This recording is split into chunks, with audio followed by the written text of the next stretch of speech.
By 1870, the population of non-native residents was just over 20,000. But by the 1880s, Montana would experience a massive population boom. In 1883, the Northern Pacific Railroad had completed its transcontinental line through the soon-to-be state, linking it to the rest of the country. A golden spike was placed near the town of Gold Creek, marking its completion. This event was a pivotal moment for the future of Montana, and the economic impact was substantial. The railroad facilitated the movement of agricultural and lumber products, minerals, livestock, consumer goods, and tourism. Towns like Helena, Missoula, and Butte would quickly experience major population and economic growth.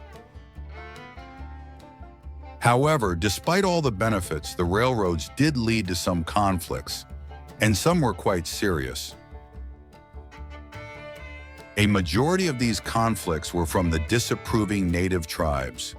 The railroads had cut directly through their homelands, disrupting their everyday life, and construction often began without negotiating treaties. It also led to the decimation of the wild bison, which were a crucial food source for all Plains tribes. Hunters traveling with or who were hired by the construction crews would kill the bison in massive numbers, devastating the population. The railroads had brought a surge of white settlers who, without care, encroached on native lands. Many tribes were forced to relocate. All of these actions did inevitably lead to violence. Hoping to reclaim their lands, native peoples would often sabotage, raid, and sometimes even attack settlements or the railroads. But this only escalated the tension. And like everywhere else in the country during this time, train robberies increased exponentially. However, it wasn't just native tribes that committed these acts. In 1892, the notorious outlaw, Harry Longabaugh, also known as the Sundance Kid, hired two desperate and unemployed cowboys and robbed a train near the town of Malta. However, this was Longabaugh's first train robbery, and they weren't very successful.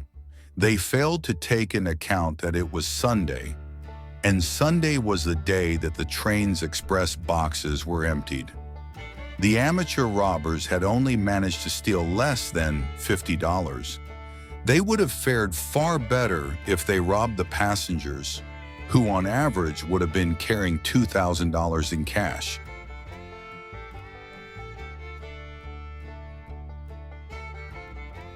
The railroad was just one of many major industries that were flooding into Montana during the 1880s. But by far the biggest industry of them all was mining. Gold and silver mining had been the main focus in Montana since the early 1860s. But due to the advent of electricity, the demand for silver and gold was greatly shadowed by the demand of another mineral, copper. In 1882, the Anaconda mine in the town of Butte was developed, where a massive vein of high-grade copper sulfide was discovered. This was a monumental discovery that led to significant economic income. By 1887, Butte was the country's leading producer of copper, earning it the title, the richest hill on earth, and it played a significant role in the development of the electrical infrastructure in the West. And it continued to do so until 1977 when it stopped operation. But by then, the Anaconda mine had produced nearly 20 million tons of copper ore, worth over $300 billion. In 1896, 26% of the entire world's supply of copper came from Montana. In 1864, Montana was a territory, but it was the mining, the railroads, the cattle industry, and the major population growth that inevitably led Montana to earn its statehood. And on November 8, 1889, Montana became the 41st state to join the Union. Its flag, which was adopted in 1905, bears the state motto, Oro y Plata, Spanish for silver and gold. Montana is appropriately titled the Treasure State, but in 1962, the State Highway Department had given Montana another nickname, Big Sky Country. The name was inspired by Alfred B. Guthrie Jr.'s 1947 novel, The Big Sky. The novel was part of a saga of old Western tales that followed the lives of fur trappers along the Missouri River in the heart of Montana. The name quickly became famous among the state's residents, and given the vast and epic landscapes that the state has to offer, it's possibly an even more appropriate title.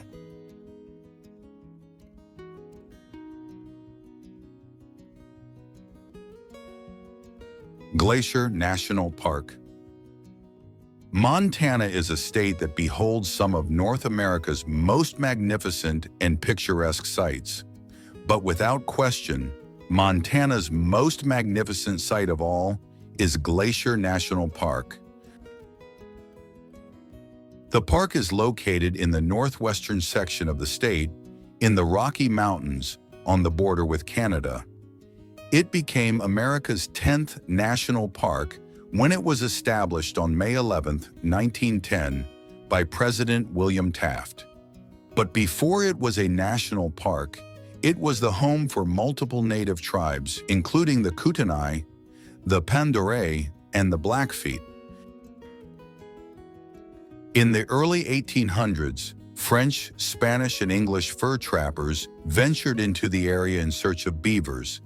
In 1810, Scottish fur trapper Finan MacDonald and two French-Canadian trappers had crossed over the mountains and into the valleys to hunt bison. However, he also had a more personal motive for entering the area.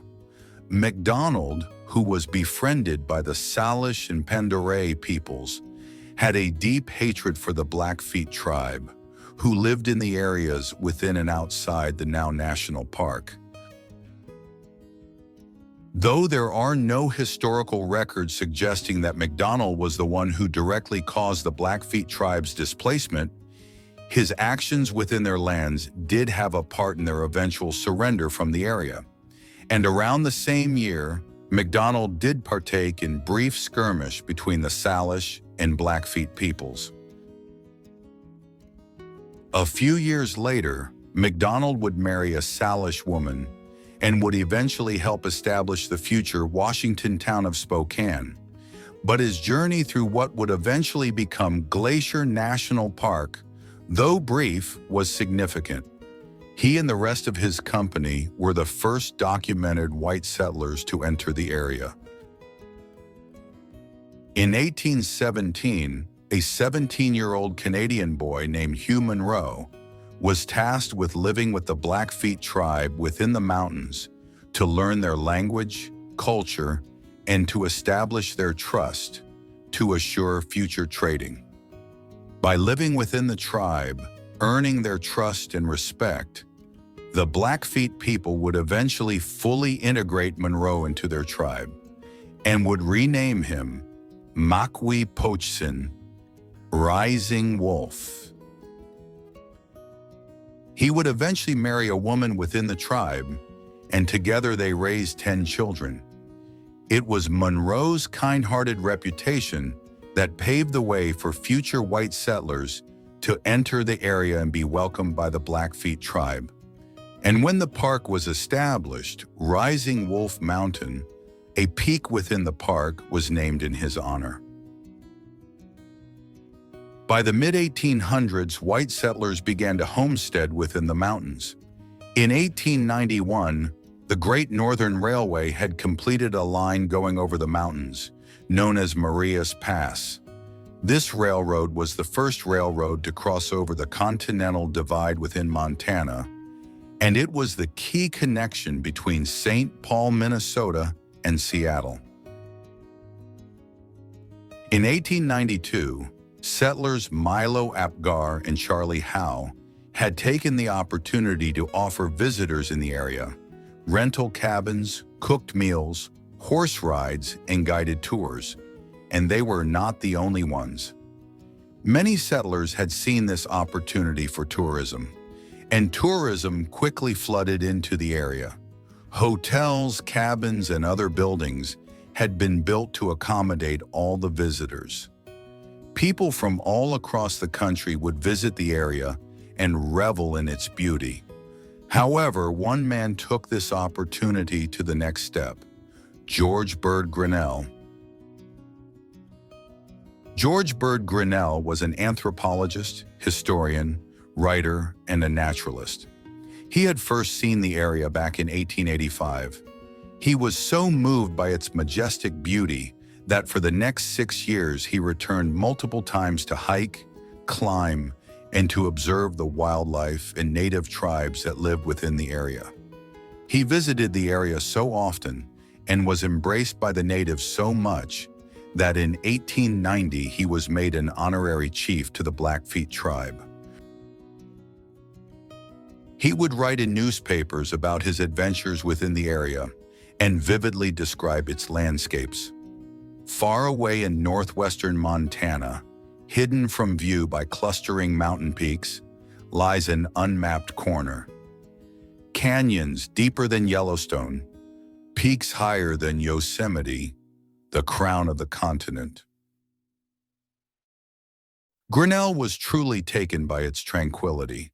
However, a shadow of fear was draped over him. Grinnell was concerned that its beauty was at risk. Word had already spread that the mountains and rivers could contain gold, copper, and even oil. Homesteads and hotels had been built, and lumber companies were already preparing for timber production to begin within the forest. Grinnell feared that industries and prospectors would quickly stake their claims and devastate the area. So in 1891, Grinnell became fully invested in turning the area into America's next national park. And he wasn't alone. A nonprofit hunting and habitat conservation organization named the Boone and Crockett Club were also for turning the area into a national park. They, along with Grinnell and the president of the Great Northern Railway, Lewis W. Hill, began advocating to the U.S. government to protect the area. The Boone and Crockett Club, who was co-founded by President Theodore Roosevelt, had a strong political influence. This is what ultimately convinced the U.S. government to convert the area into a national park, but this process would take a few years. In 1897, President Grover Cleveland conducted the area around the town of St. Mary to be turned into a preserve, and thus the Lewis and Clark Forest Reserve was created. However, this preserve was only temporary, and by the following year, the forests were once again opened for timber production. In 1902, oil was discovered near the border with Canada, and drilling began. However, after just a few years of drilling, as well as searching for gold and copper, remarkably, all claims had been abandoned. Grinnell took this opportunity to act once again to greater preserve the area. For the next 5 years, he, Hill, and the Boone and Crockett Club would fight for the preservation of Glacier National Park. Then in 1907, the U.S. Senate introduced a bill that proposed the future national park. But locals voiced their opinions on the bill, and oppositions were stated, especially from the lumber companies. Kalispell attorney Sidney Logan had written to the U.S. Senate, stating her opinion on the bill. She claimed that the benefits of a national park would not be commensurate to the injustice done to the people of Flathead County, and with that statement alone, the bill was dissolved. Luckily, however, in 1908, the bill was debated. Eventually it passed in the Senate, but failed to pass in the House. However, with the persistence from Grinnell, pressure grew within the Senate about the decisions they had made, and eventually another bill was introduced, and it was also debated. Grinnell, who had been fighting for the park's preservation for nearly 2 decades, had suggested a meeting to take place in Washington, D.C. to discuss the importance of creating Glacier National Park. It took some convincing, but eventually a decision was made. Finally. On April 29, 1910, the bill to create Glacier National Park had passed, and on May 11th, President William Taft had ventured to the park and signed the bill into law, and Glacier National Park was born.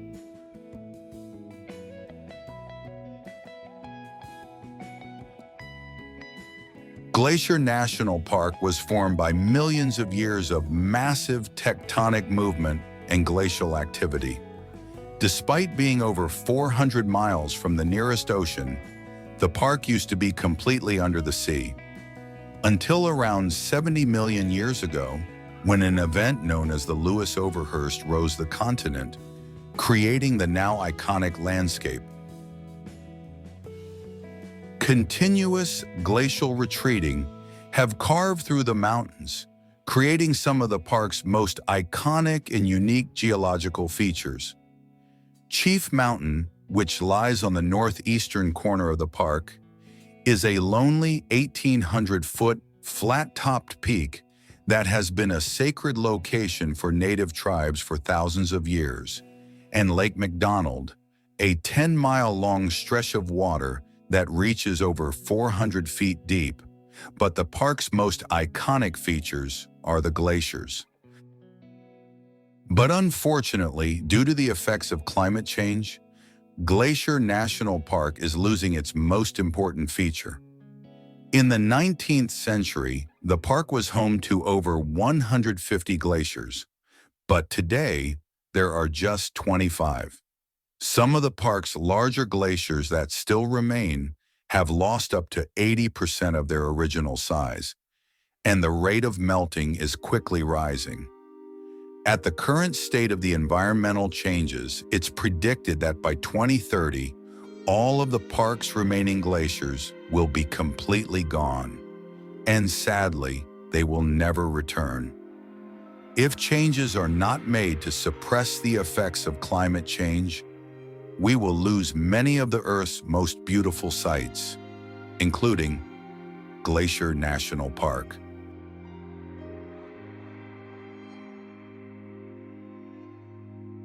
Glacier National Park is just one of Montana's most outstanding geological features. There's Bighorn Canyon, the Medicine Rocks, the Lewis and Clark Caverns, and of course, Yellowstone National Park. Montana is one of America's last great wild places, full of wildlife and untamed wilderness. Montana's biodiversity is some of the richest in the entire country. There are over 20,000 bison, 140,000 elk, 2,000 mountain goat, 5,000 bighorn sheep, 10,000 moose, 130,000 antelope, 1,500 wolves, nearly 3,000 cougar, and over 2,000 grizzly bear. All of America's big five animals live in Montana. There are over 400 species of bird, 200 of which live in Glacier County alone. There are over 90 species of fish and over 23 million acres of forest, a larger area than that of the entire state of Maine. Unfortunately, because of the mass killings of the bison in the 19th century, nearly all of those 20,000 bison are domesticated. But Yellowstone National Park and the National Bison Range are home to the largest herds of wild bison in North America, with over 6,300 animals. And due to conservation efforts, that number's rising.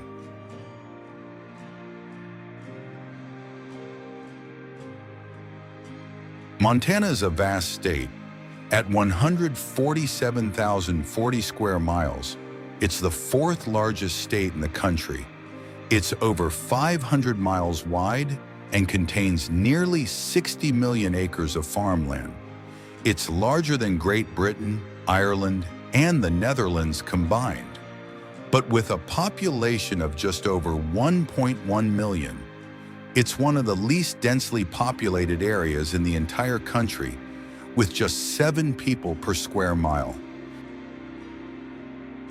Montana is also one of the best states in the country to live in. Even though the transportation and living costs are slightly higher than the national average, the amount of natural beauty, outdoor recreational activities, the low crime rate, the low homeless rate, and its considered above-average friendly locals, Montana is considered to be one of the most peaceful and desirable states to live in for new residents. Montana is full of epic history and culture, great opportunity, amazing wildlife, and some of the most magnificent landscapes the world has to offer. Named for its mountains and the gold and silver found within them. The Treasure State, Big Sky Country, the great state of Montana.